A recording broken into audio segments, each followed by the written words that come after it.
Hey everyone, it's the oldest triplet. First and foremost, I'd like to tell you all Happy National Comic Book Day. In honor of this wonderful holiday, I will be reviewing Young Justice number 20. Okay, so comic books, not my normal thing. However, since it's Young Justice, I figured it was fair play. Alright, I was so excited to get this comic book. This is my first time reading one of the comics based off the TV show, and it was a great first time. I enjoyed it so much. Though at the same time, it was not the best comic book I've ever read, but it was still a good comic book. Look, I found the time skips because there was a lot of time skipping to somewhere during the 5-year gap to right before season 2 started, and that could be frustrating at times. Also, the drawing is since I'm used to normal drawings, and this is drawn to look exactly like the TV show. It's slightly different for me because it has less of that like artsy aspect, I guess you could call it. I don't know how to put it really. All the same, really enjoyed it. Okay, so bookends here is the Boy Wonder's birthday, except the second one, he's not Boy Wonder, he's the wonderful Nightwing. Okay, we have a little chalant moment with Zatanna, and I think that's supposed to mean something. It's all in the "we have a history" comment, because I don't know at that time whether or not they were dating. But then we skip to the next birthday, which is right before the season 2 starts. He's turning 19. We see Dick Grayson for the first time, grown up, 19 years old, without his mask. And may I just say, that boy, he is so attractive in my opinion. Okay, and in case no one recognized her, this is Bet. Yes, the Bet who was the original in the regular comics, the original Batgirl, and then was Flamebird, but now the new 52's come along, so that's all screwed up. Yeah, so we saw her once before I have no idea I actually cannot remember what the episode is. Once before in season 1, and she was like kind of preppy, kind of obnoxious, but like a nice girl. In this, she's totally changed. Well, actually not totally changed, but she's totally changed from the comic book character I knew. So I've never actually read any comics with her as Batgirl or Flamebird in them, except if we count the Titans of Tomorrow storyline, but I don't think that counts. And I can get that I know she wasn't the most likable character. I know that she wasn't a fan favorite or anything. But this is ridiculous. Like, she's concerned that she just slept with a guy, because that's obviously what happened, and she doesn't remember his name. And then, and she's like, she's kind of conceited, and, what's the word? Yeah, she's like upset that she's older than this guy that she just slept with, and it's just like, okay. And I just don't like this version of her. I'm excited to see her when she'll make her animated appearance, though. So anyway, they can't talk long, because they both got to get to work. Wonder what she does. And so we're at the cave, and Zatanna and Raka, and by now they're already Justice Leaguers come in, and I love the scene so much. And it confused me so much. Because let's remember, Dick just slept with Bat. And now Zatanna comes, kisses him full on the lips, and they're, obviously flirting. There's so much, chemistry between them. But they're not together? I don't understand that at all. And then, apparently he dated Raquel at some point, which is also confusing. And Amistad is in the picture now.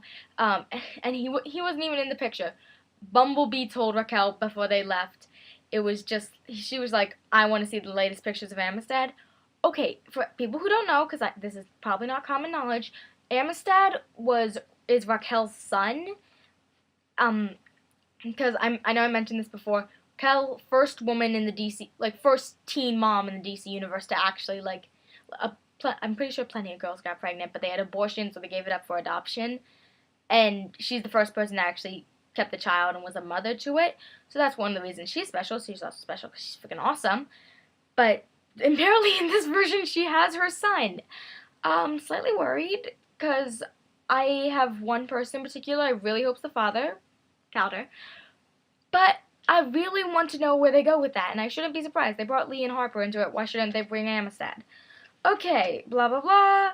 We find that Superman and... Ew, my bad. Superboy and Miss Martian are having relationship issues. And they're... Which... So this is like prologue to the breakup. They're just having issues in their relationship, and I wonder if she's already doing the mind destruction thingy. But they're going to, I don't know how to pronounce that country's name. Blah, blah, blah. Yeah, I have no idea. Oh, wait, no, they're in Metropolis. My bad. So, and it's, from that, and it's the, pretty girl who was during,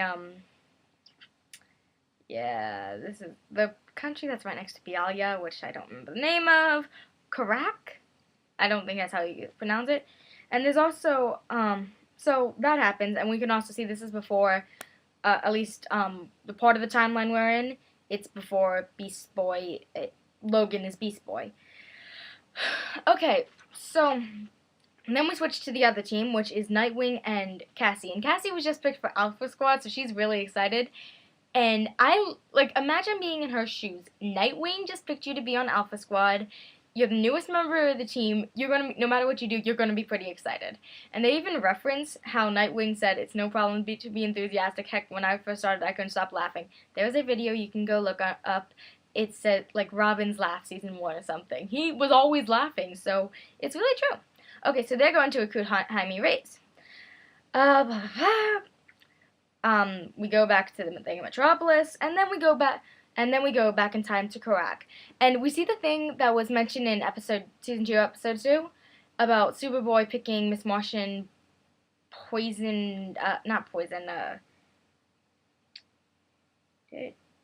that's like poison ivies type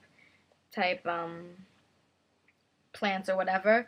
I don't like how that, like, they use that specific event, and then that was also mentioned, because it's just, like, it really limits our knowledge of what happens. I'd rather something else happens, because they obviously visited more than once.